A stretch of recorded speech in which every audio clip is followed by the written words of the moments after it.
나라를 건국하며 사대주의를 표방해 명나라의 제후국을 자처했던 조선 초기, 명나라에 보내는 외교 문서인 표문과 전문의 문구의 트집을 잡혀 억울하게 죽임을 당하고 그 아들들 마저 불운하게 생을 마치게 된 조선 초기의 문신, 김약한 공의 슬픈 이야기입니다. 이해를 돕기 위해 먼저 당시의 국내외 상황을 설명드리겠습니다. 조선의 태조 이성계는 사대주의를 표방해 중국 명나라의 제후국을 자처하며 개국했습니다. 따라서 국호의 결정, 왕위 등극에 명나라의 승인이나 책봉이 필요했습니다. 그리하여 건국 초기부터 명나라를 오가는 사신이 많았고 이에 따른 외교문서도 많아졌는데 명나라의 황제와 태자에게 보내는 표문과 전문의 문구에 대한 트집으로 명나라의 횡포가 자심했습니다. 태조 4년 11월 명나라 황제에게 고명과 인신을 청하러 당시 명나라의 도성인 머나먼 남경에 정총을 파견했는데 정총이 가지고 갔던 표문의 언사가 불손하다고 트집을 잡혀 정총이 현지에 억류되었습니다. 이듬해 정월 초하루에 명나라 황제에게 신년 할애를 드리기 위해 하정사로 유구와 정신이를 파견했습니다. 그런데 명나라 예부에서는 또 표전문의 문구를 트집 잡아 두 사신을 억류하고 조선의 사신을 보내 글을 작성한 사람들을 보내라고 요구했습니다. 당시 명나라 황제에게 보내는 신년 할애의 표문은 정탁이 찬하고 정도전이 교정했으며 동궁에게 보내는 전문은 김약항이 찬했었습니다. 이때 정탁은 병을 핑계로 정도전은 체면상 가지 않고 김약항만 혼자 갔다가 또다시 억류되고 말았습니다. 김약항은 남경으로 가던 중 안주의 관사에 도착하자 다음과 같이 시를 읊기도 했습니다. 여관이 어찌 쓸쓸한지 바람의 연기가 흩어지니 황혼이구나. 객지에서의 회포가 열악해 꿈속에서도 넋이 뒤척이네. 땅이 외져 인적도 드문데 석양의 새소리만 시끄럽다. 타향의 봄은 쓸쓸해 홀로 난간에 기대 생각에 잠기네. 명나라에서는 제차 정탁과 정도전의 입국을 재촉하였으며 그해 7월 개품사로 하륜이 권근과 함께 명나라에 가서 표전문 작성의 전말을 보고하고 해명했습니다.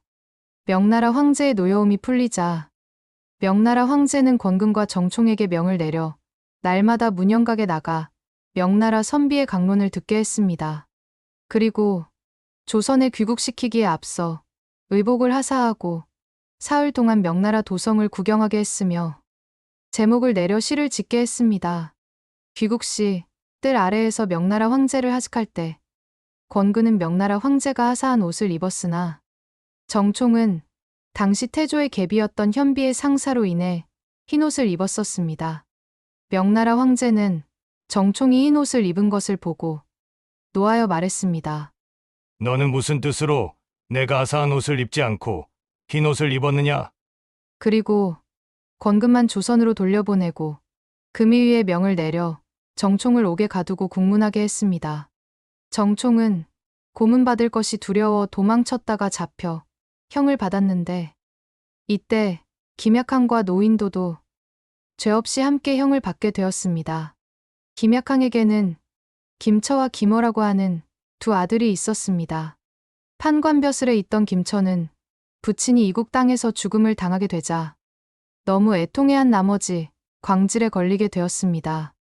그는 정신이 혼란스럽고 사리를 분간하지 못해 어린애나 우매한 안악이 온갖 꾀로 속여도 모두 믿고 따르며 의심치 않았습니다. 또 집안의 한 종을 항상 무서워해 그가 시키는 대로 따랐고 마음대로 행동하지도 못했습니다.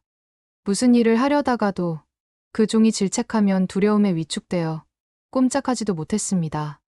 판관은 낮에도 잠을 많이 잤고 깨어있는 때가 드물었습니다. 깨어있을 때에는 관동별곡을 불렀는데 소매를 펄럭이며 춤을 추다가 춤이 끝나면 큰 소리로 통곡했습니다.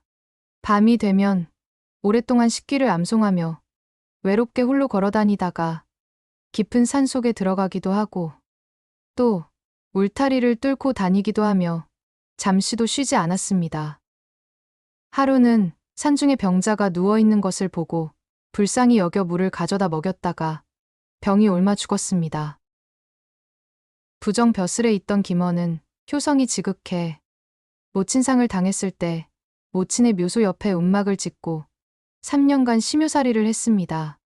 그때 김원은 효경의 상친장을 써서 벽에다 붙여놓고 매일 벽을 대하며 읽었으며 읽기를 마치면 목이 메어 울었는데 흐르는 눈물을 주체하지 못했으며 3년 동안 잠시도 멈추지 않았습니다. 그는 곡을 잘했는데 곡하는 소리가 청량하고 구슬퍼 듣는 사람 중에 눈물을 훔치지 않는 자가 없었습니다. 사대주의를 표방하며 스스로 제후국 노릇을 자청했던 조선 초기에 일어난 애꿎은 신하들의 슬픈 사연이었습니다. 우리는 2번 다시 이러한 아픔을 겪어서는 안 될 것입니다. 시청해 주셔서 감사합니다.